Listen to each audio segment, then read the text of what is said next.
SIEC. At SIEC, we work with 400 plus institutions globally, and we are very happy today that we have one of our partner institutions, Fraser International College, with us here today, who actually would like to give first-hand information to you, which helps you to make a decision for your future. Fraser International College is basically the pathway provider to Simon Fraser University. So students who are going now, September 2019 intake, who have missed the deadlines for Simon Fraser University, Vancouver, can actually study at Fraser International College first year, and then you go to second year of the university. So your years of the duration for which you study a bachelor's degree and your cost, it remains the same, but you don't miss your intakes. And in case you're a business student or a science student and you don't have mathematics in your year 12, but you still want to study in one of the top universities in Canada, this is the best pathway to go for. So let's welcome Navya, who's here with us today from Fraser International College. She's a third-year student in the Faculty of Communication, correct, Navya? Yes, I'm doing communication and IIT. Okay, and she is doing her co-op term. So cooperative education is a very unique feature of Canadian education, and she is doing a co-op term in India. Fantastic, Navya.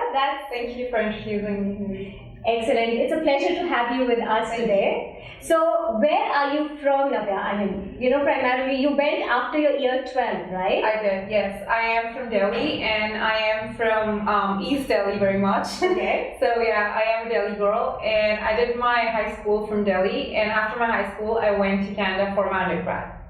Were you able to survive the cold?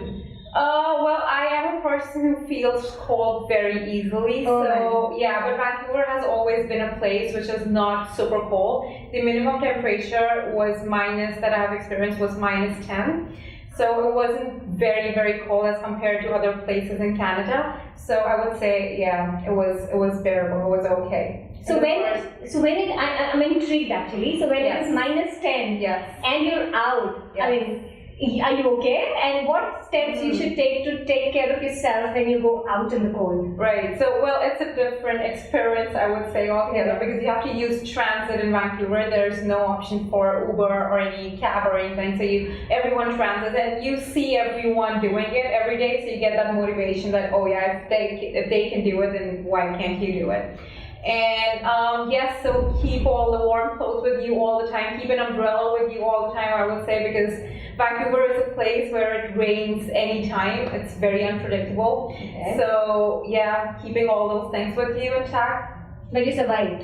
Yes. No problem at all. No. Now, do you love the winters in Canada? I wouldn't say I love the winters, but I would say that yes, it's bearable and I like it. It's very beautiful. And did you try your hands at winter sports?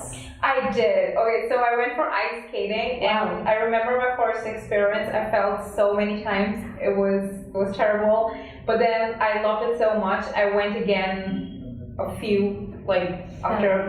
I went a few times again, and I remember that I got better at it, and now I can say that I can ice skate, so I can. Wow, not bad. So something new to learn. Something new to learn, yes. Oh, that's fantastic.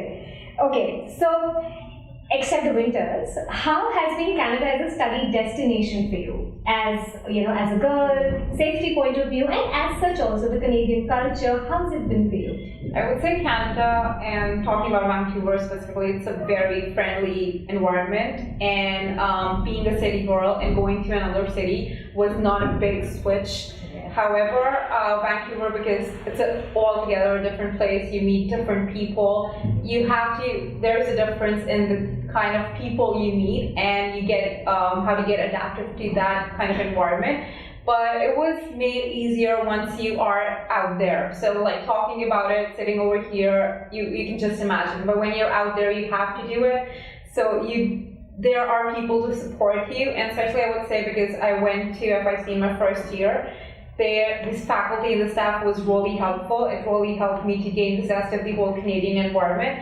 And yeah, the people are very nice. So they're very supportive over there, and that really motivates you and helps you. So Navya, you went after your year 12, right? How different was the education system and the teaching methodology at FIC? Now, before we get into this, guys, Navya went, she's studying in SFU at the moment, but she went through the pathway, which was Fraser International College. So she did her first year at Fraser International College, and then it led to second year at Simon Fraser University, correct? Yes, you're right.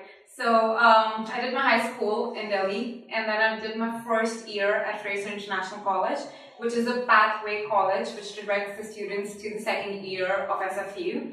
And I would say when I went to Canada first, the education environment is totally different. So the Indian students, they have a system where the professors, they spoon feed you everything, and they're not taught how to self-learn.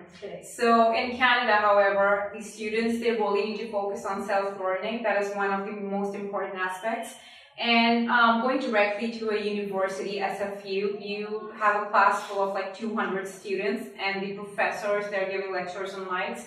So it becomes really difficult for students to have a close interaction with their professors. However, at FIC, because it's a smaller environment, it's a smaller community, the class size is maximum 30 students.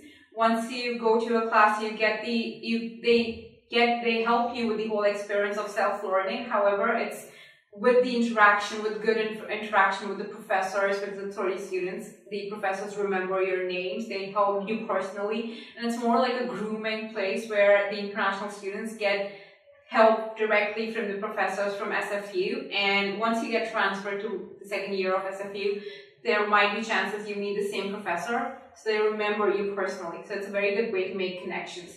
So I would say FIC helped me to learn that aspect, and then in my second year, I realized how important it was, because no one really tells you like, oh, this is coming up, so you need to apply for this. Your exam is tomorrow. Start studying for like a month before, something like that. Everything is self-taught, so you have to prepare yourself for that, and you really need to plan everything by yourself. So needing a planner, an organizer, I learned everything over there from FIC, like the workshops, they tell you everything, they teach you very well. Yeah, because here we're just not used to it. We just know this is what we have to study, and we just do it and we give the exams. But there, I think you've got to make your own timetable, you've got to select subjects, and I think you have to do that before you even reach Canada, once you're admitted to the university. So, was it difficult? How did you select your timetable? How did you select your subjects? How difficult was that? Okay, so that is for the enrollment. Once you get into FIC, once you get the acceptance, you enroll for your courses. Those are the first semester courses that you will be taking. Before you enroll, you get an email from the advisors of FIC, and they do everything to help you. So you can always email them back. They email you with a course list, and they will also divide those courses how you can take in the first year. 1 year has 3 semesters. So they will tell you that, oh, in your first semester you can take these 3 courses. You can always take different courses, but then they guide you with everything. So in my first year, in my first semester, I went with what courses they suggested me that you can take regarding my curricular course. So I went as a computer science student, and I was given a course option of 4 courses. However, when I talked to the advisors through the email, they told me that taking 4 courses would be a lot of workload. So they were really helpful through the emails, and you can also Skype call them, you can call them. And they told me like it's better to just take 3 courses for first semester, or even like 2 courses, because one of them is a required course that you take in the first semester. So yeah, the enrollment is done from Delhi. You can communicate with them through email, Skype, or anything. But you do your enrollment before you go to the orientation. But once you are there, you can always change your courses. So at the orientation as well, there are advisors to help you throughout the year, but at the orientation, they're like specifically there to help you guide with your courses. So it's very important to also attend the orientation, which a lot of students don't consider as important. So it's very important to gain that, all the resources which are offered at the university, and they tell you about everything. So it's very important too. So what happens at the orientation except the program selection and other things? Why is it so important? I would say the most fun part for me at the orientation, and the most important one was to make friends. Okay. When you go to a different place, you don't have friends, you feel very lonely. Correct. So orientation really helps you to break that ice and really helps you make connections. So I met she's my best friend right now, and I met her on the very first day of the orientation. Right. So yeah, we always tell the story to everyone, and it's so fun that we met on the very first day. And yeah, so you play games together, there are activities, and the activities are in such a way that they tell you about the Canadian environment and how the Canadian academic system works, and also some of the, like, there's also a cultural, because it's a place where all the international students get together. So there's a cultural exchange. So you really get to know about each other's culture, and you respect it more. Like being here, being in India, being around same kind of cultural students, you don't get to acknowledge other people that much. Yeah. So once you're out there and you face so many people from different environments, from different cultures, you start respecting them more as a person. So you gain more insights from different people. And you also had to go through the math placement test from here before you went, right? Yes. How scary was that? Everyone's scared. Math is scary. But yeah, to be honest, so when you go, before you go to your first semester at FIC, one of the requirements is to give the math placement test. And the math placement test is basically designed for students to know their ability in mathematics, because our requirement, we do not require a 12th grade mathematics as SFU does. Okay. So for the courses such as arts and social science, business, and environmental sciences, those courses, we do not require 12th grade mathematics. And most of the Delhi students, they do not have 12th in their math if they're taking these courses. So this test is basically pre-calculus. There's no specific syllabus, there's no fixed syllabus, but it's pre-calculus that I can say. And it will test your ability, and it will let us know how well you are in math. Because in Canada, again, the Canadian education does require some kind of mathematics. Right. If you do well in that test, then you do not have to take math in your first semester, if you do not require your further courses. However, if you do not pass that test, you just take a pre-calculus course in your first semester, which is, again, your 10th grade mathematics and a bit of your 11th grade, so that you can get the zest of what is required by SFU mathematics. Okay. So just an introduction. So was it very difficult? Pre-calculus, no. I would say if you have done math in your 10th grade, and if you did okay-ish, if you got 70% or something, then yeah, it's good. That's fine. Yeah, that's fine. Okay. And you said you went for computer science. Yes. But you shifted to communication. Yes. So did that happen in the second year? So was it easy to, so supposedly someone goes in the first year, starts with a particular faculty, but as, the student goes along and he feels that, I am interested in something else.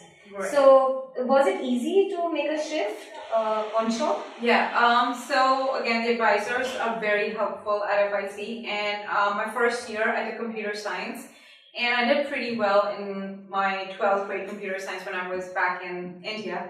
However, when I went there, I realized that there are a lot of options which I didn't really know about when I was here, and there are more specific. So communication is not really a course in India. Yeah. However, it's offered over there, and I've always been interested in that. So I knew that, okay, this is something what I really want to do. And I changed my major. It wasn't difficult. I stopped taking courses for computer science, and I started taking courses for communication. Okay. So yeah, I just went to the advisors. I told them that I wish to change my major to communication. Right. They told me that there is a particular GPA requirement which you need to meet in order to transfer to communication SFU. Right. So I started taking those courses and target for that GPA which is required for communication. Right. Now the courses which I took for computer science, they didn't get wasted because those courses were counted as my electives for my first year. So in the first year, you have to take 10 courses. Few of them, they're required, others are electives. So because I changed my major, those elective courses, which which I had a choice for, those were the courses from computer science, and the other courses I took for communication. Yeah, because I think you've got to clear certain credits to finish your first year, right?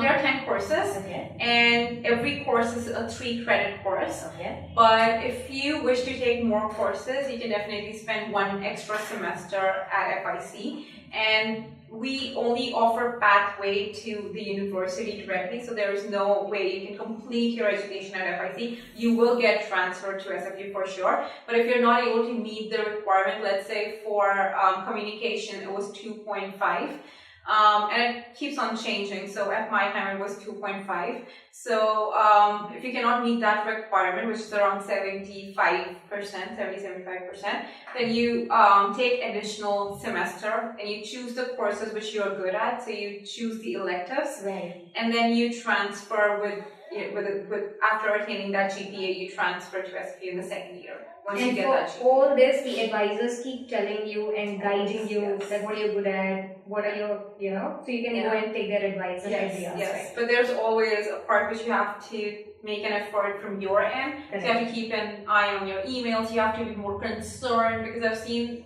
most of the students, like my friends, when they, few of them who are from India, when they go to a new place, I know it's very intimidating to go to a new place, being a high school student and going to a college, but they just stop caring. They have this mentality that once they finish their high school, they don't have to study anymore. I know, like, I had the same mentality when I was in India, that okay, once I go to the college, I don't have to study anymore. But that's not the truth. You have to make an effort and you have to study, so it has to be both, like from both ends. Now, the most important aspect is that from FIC, you get the transfer in the second year at SFU, correct? Now, and there's a certain GPA in every faculty that you've got to maintain to get into it, right?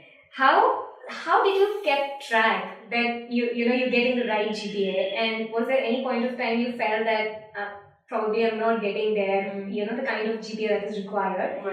So, and what kind of support system did you have that made sure that you get into second year of SFU? So the GPA you can calculate by yourself through a GPA calculator, which is told to you at the orientation again. So important to attend the orientation because a lot of things are told to you. And there's another, like, again, advisors are always there to help you, and you keep on getting emails that, if you're not doing well in a certain course, so they'll let you know that, talk to your professors or talk to us, like, what is happening, what's wrong. And there's also, like, you can even go to them just to talk. So they're always there for you if you're not doing well in a particular course or if you're facing any problem. And regarding the support which is available over there, I know that in India, these students are used to the tuition system, and there's no tuition in Canada, even though there might be for a few courses, it's really expensive, so students cannot really afford that. And so for that, we have a program called Peer Education, and that is a group of students who did well in their courses and their academics, and they have gained A+ or like A grades in their courses. They are there to help you for free. So that is always available. That is one of the most effective systems that we have over there. I have been a part of that, and the best part is that once you complete your first semester, you can also volunteer to be a peer educator if you get good at your academics.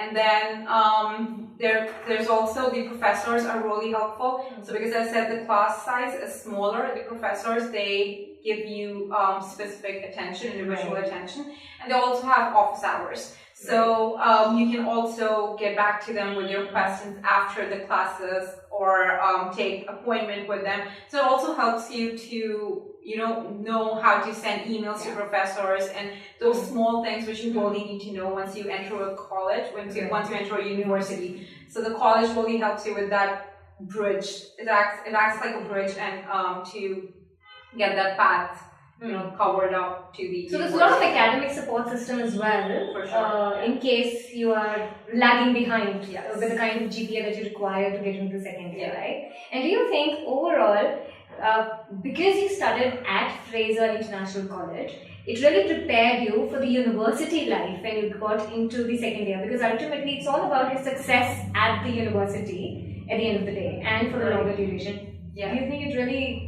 I would say yes, it did, because again, being international, I know the jump from high school to college to university is already very intimidating, and being international, it's additional pressure. So yeah, FIC really helped me, and as I said, the community is really helpful. I always call it my family because I can always look back to them, and I know that there is someone who I know in Canada, which is really important. Yes. That feeling, that home feeling, which you lack in a new place, it's really important to get that feeling. And I would say FIC really helped me to make connections and groom me in a way so that I can be well prepared for university and match with the students who directly got admission to the university. Because I know that everyone has good points and certain points which they lack in themselves. However, like being a university student, you have to meet certain, you should know certain things. So FIC really helps you with those, knowing those things. Yeah, so a home away from home is how you felt when you went from here at FIC. Wow, that's fantastic. I still call it my home. You still call it? Right. Yeah. How is studying at SFU, Samuel Fraser University? SFU is amazing. I love SFU. And I know that SFU is the most engaging university, I would say, that I have ever noticed, because other universities, my friends from other universities, they don't have that many volunteering opportunities, they don't get that many job options while studying, and co-op, SFU has one of the best co-ops. It's one of the most comprehensive universities in Canada. It's ranked #1 for 4 consecutive years, and it's ever growing. So so SFU always believes in creating an engaging environment. So it really has all the facilities available for students to engage and to work while they're studying, to volunteer, to get yourself out there, to experience more things, and to get to know yourself. I didn't know that I was ever meant for a position in marketing or in counseling or advising, but I did all of those positions. I took I had different roles in various positions, and I would say that it's all because that I really, SFU really had those opportunities open for all the students and not specifically for particular students. So. Exactly. We've got one of the best examples in front of us for one of the best co-op options that SFU has, right? So in terms of, right in the first year, did you have anyone in Vancouver already in terms of accommodation, or how did you manage your accommodation there? Yeah, so I didn't have anyone over there, and I don't have any relatives or anyone. And I chose Vancouver because of that, because I like being, I wanted to start everything from scratch. So I really wanted to, be vulnerable at one point, so that you can get the most out of everything. And yeah, I went alone, and I went with my parents, and then we found a place. It was because the accommodation, students, I would say that it's preferable to get on-campus accommodation if possible. But for that, you need to start applying 6 months before, because because places get it's really full, and especially for the September intake, a lot of students. But if you don't get into the residence, there are still options which are off-campus, such as homestay. So I chose to live in a homestay, and the family really helped me to, again, know how the whole Canada system works. And we always used to, at the dinner table, we always used to make fun how I have some stereotypes about Canadians, how they're they always say thank you, and they have that A thing. So we always used to laugh about that, and she was always like, did you imagine Canadians living in igloo? Because it's so cold. So you stayed with a Canadian family? Yes, it was a Canadian family. And I also got a chance to live with other, the girls who were living in the same place. There were 3 of them, 3 of us sharing the same apartment. We had our individual rooms. But so they went to different schools, they went to different universities. It was, again, a different kind of an exposure. So I liked it, and I prefer that over any, living alone. So, because I think it really opens you up. It does, and also provide you with good food, so. You loved it? It was, basically, they were a Chinese Canadian family, and they used to cook Chinese meals, and Canadian meals. So it was like a whole mix of the cultural thing happening, and sometimes they also gave me the opportunity to cook Indian food for them. Right. So it was always like, did you know how to cook before you? Yes, I did. I've always been into cooking, so I love cooking. So not just Maggie and no. I cook good. Alright, that's good to know. So are you now more open to different cuisines? I think that's one of the best part of traveling. Yes, I love Turkish cuisine. That's my favorite. And I have a lot of friends from Turkey, from Iran. So they always teach me how to cook good, tasty food. So as a young kid, so studies is one integral part, and you've learned ice skating as well. So that's another thing. So what more you really enjoyed about being at Vancouver and studying in Canada? For Vancouver, I would say I love the city vibes, which I get from the city, and because being from Delhi, you are used to the whole city environment, and I know it's very difficult to adjust in a place where everyone sleeps at 4 p.m. And the place which is cold. So Vancouver has been a place where I could go around and I could be safe at the same time, and there are like restaurants to hang around with your friends. And SFU has 3 campuses. So one of them is in downtown Burnaby and Surrey. The downtown one is really like you get a lot of food options around you. So in between your classes, if you have a break, you can go out and hang out with your friends. And I've also written a few blogs about like the cafes which are around, around the campus. So really, like just going out and having fun. Those little moments, those are what really matters when you're away from home. That feeling. That's amazing. And it's a beautiful place. Like Vancouver, summers, fall, they are beautiful. Winter is also beautiful. It's just a bit cold, but it's beautiful. So it's been a beautiful journey to now. Yes.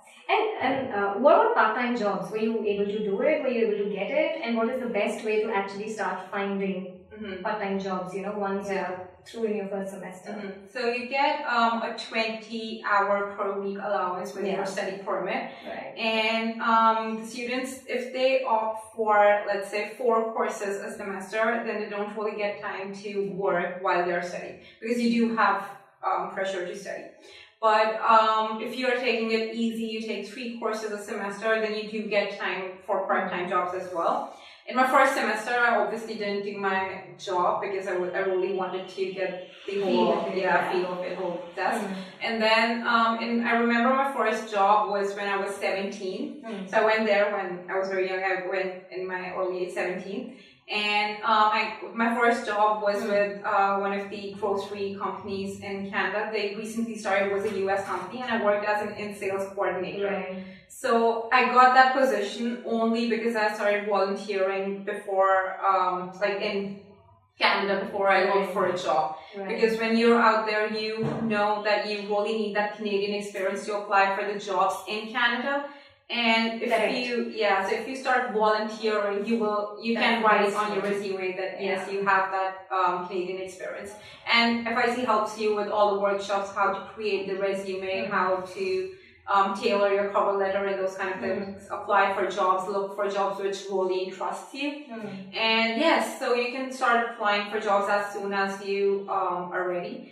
And then another thing would be, like my friends, they also work for Tim Hortons and McDonald's and those kind of jobs. So those jobs do not require much experience. You can start right away if you really need the money, the financial aid. And by working, I would say you can make 60 to 70% of your living expense in Canada, in Vancouver, because it's an expensive place. I won't deny that fact, but so we can make 60 to 70% of the living expenses. Yes, right. Perfect. Okay. And before, because you also went so young, right? So, and you are in your 3rd year now. Yes. So you're senior to anyone who's going now. So any suggestions you have for the kids who are making their decision now to go to, SFE? Because Most of the deadlines to the top universities are getting over. Students who want to get into September or fall 2019, I think this is an excellent pathway to get into, so that you can, you don't waste your 6 months or a year, and you can easily get into Fraser International College in fall 2019 and then get into the second year at SFU. Yeah. So anyone who's trying to make that decision, any suggestions for you that what they should prepare in India before they leave here for the student life in Canada? I would say they should learn to do things by themselves and not depend on others, because in India we depend so much on our parents that once we go there, it's like, oh, there are so many things to do. Yeah, so you have to do your laundry, you have to do cleaning, you have to cook, you have to study, you also, if you wish to work. So there are a lot of things coming up to you right in your first semester. So start planning, start knowing the things which you do every day. For example, you know that you have to eat lentils and with bread and stuff like. So start cooking. Okay. That's also another thing. And start doing your laundry by yourself. And self-learning is another important aspect. So start knowing your own duties and knowing your own responsibilities and how to achieve your goals, making planners. So there are a lot of things which you can do. I personally went through a lot of modules and those books which tell you, how to groom yourself when you're in Canada, the things which you can do, and the things which you should know, and all those things. So do your research before you go. And be prepared. Be prepared, yes. Yeah. Thank you so much, Navya. Thank you so for much. me. It's such a pleasure. And I'm sure anyone who's looking at fall 2019 will actually find it very valuable, and they can make their decision to go and study in one of the top universities in Canada through a fantastic pathway which actually helps you prepare better for student life and be a success long term. I think it's very important for you to think long term, and since it's a very, very different education system and the teaching methodology is so different, that I think the smaller class sizes, as you mentioned, and the hand holding you get in the first year, it really prepares you for life, right? And Canada as a study destination. So thank you so much. Absolute pleasure. Thanks.